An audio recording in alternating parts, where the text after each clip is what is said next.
Who are you?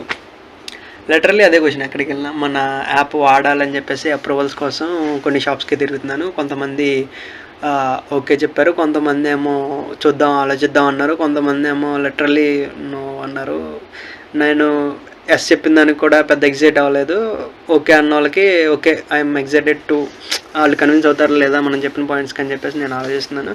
And no చెప్పిన వాళ్ళకి బాధ అంటే ఉంటుంది, లేదని చెప్పను. కాకపోతే ఏంటంటే పూర్తిగా వినకుండా నువ్వు చెప్పారనే ఒక ఇది తప్ప మొత్తం వినేసి ఓకే సెట్ అవ్వదు బ్రో మనకంటే ఓకే వాళ్ళ రీజన్స్ వరకు ఉంటాయి. అసలు ఏం వినకుండా నువ్వు అంటే అక్కడ కొద్దిగా కన్విన్స్ చేయాలని చెప్పేసి అనిపించి నేను వీడియో చేస్తున్నాను. వాళ్ళ దాకా వెళ్ళొచ్చు వెళ్ళకపోవచ్చు, వెళ్ళేలా కొద్దిగా ట్రై చేయండి.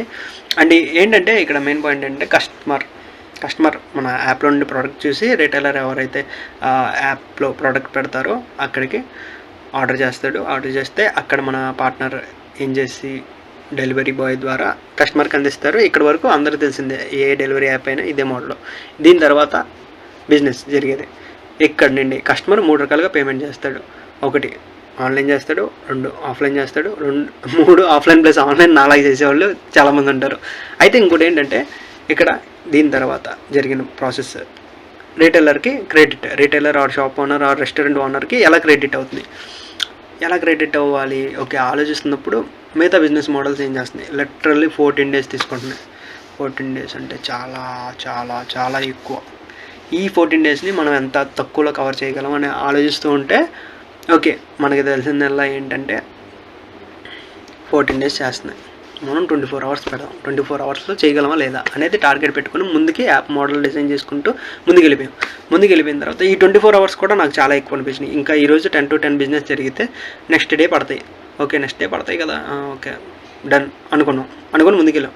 ఈ 24 నెక్స్ట్ 24 hours అనే వర్డ్ నాకు నచ్చలా, మా టీంకి నచ్చలా. దీన్ని ఇంకా ఎంత షార్టన్గా చేయగలం, మనం ఇంకా ఎంత త్వరగా ఇవ్వగలం కస్టమర్కి అని చెప్పేసి ఆలోచిస్తున్న టైంలో మనకి తట్టింది ఏంటంటే ఓకే ఈరోజు 10 to 10 బిజినెస్ జరిగితే నెక్స్ట్ బిఫోర్ 10 AM కల్లా అమౌంట్ క్రెడిట్ అవ్వాలి షాప్ ఓనర్కి అనేది మెయిన్ పాయింట్. ఈ పాయింట్ని చాలామంది వినకుండా, అసలు ఇదే మెయిన్ పాయింట్, ఈ పాయింట్ని చాలామంది వినడానికి ఇష్టపడట్లేదు. ట్రస్ట్, ఇదే మాటని నేను 2 రకాలుగా విన్నాను, 2 రోజుల్లో 2 రకాలుగా విన్నాను. ఒక ఆయన దగ్గర నేను ట్రస్ట్ అనే వర్డ్ యూజ్ చేస్తే ఆయన లిటరల్లీ ఆయన అన్న వర్డ్ కాదు ఇది, అంటే ఆయన ఇలా అంటారు అని చెప్పేసి అన్నారు, బయట ఈ మాట చెప్తే వర్కౌట్ అవ్వదు బ్రో అని చెప్పేసి అన్నారు. చాలా అంటే ఆయన మన కస్టమర్ అవుతారు ఫ్యూచర్లో, ఐ హోప్ అవ్వాలని కోరుకుంటున్నాను. ఆయనే నాతో చాలా టైం ఎక్కువ స్పెండ్ చేసి మాట్లాడారు నా స్టార్టింగ్ డేస్లో. అంత ఎక్కువ కాన్వర్జేషన్ ఆయనతో జరిగింది. అండ్ ఆయన పేరు తర్వాత రివీల్ చేస్తాను ఓకే. అండ్ ఇంకోటి ఏంటంటే ఇక్కడ ఇంకో పర్సన్ ఈరోజు ట్రస్ట్ అని అవతల పర్సన్ అన్నారు. ఈరోజు అసలు ట్రస్ట్ అనే వర్డ్ యూజ్ చేయకూడదు, బ్లైండ్గా వెళ్ళిపోయి అసలు మనం ట్రస్ట్ అనే వర్డ్ అసలు ఆ బిజినెస్లో పనికిరాదన్నారు అన్న అని చెప్పేసి మనం నోట్లో అసలు ట్రస్ట్ అనే వర్డ్ యూజ్ చేయలేదు. చాలామంది కలిసాను, ట్రస్ట్ అనేది వర్డ్కి యూజ్ చేయలేదు.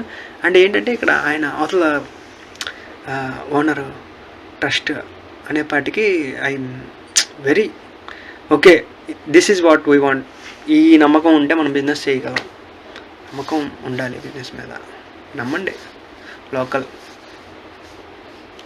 చేద్దాం అనుకుంటున్నాం, ఎంకరేజ్ న్యూ టాలెంట్.